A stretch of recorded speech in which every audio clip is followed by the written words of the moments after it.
isso, com o software, com a gente também realmente. Não é bem não. Por exemplo, quais são as características básicas que o ativo infantil evidencia, até mesmo em relação aos bens que são registrados nele? Isso. Características básicas quais são as características básicas dos tangíveis para ver? Quais são as características básicas que todo e qualquer bem ou direito a ser registrado no intangível tem que evidenciar, tem que ser evidenciado nele?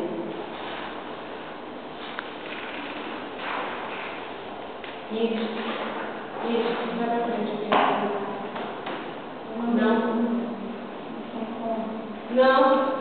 Tem mais algum grupo de intangível? Não, né?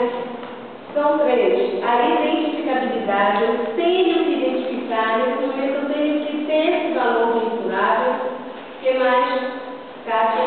Agregar valor. Agregar valor, futuros, o que mais, Paula?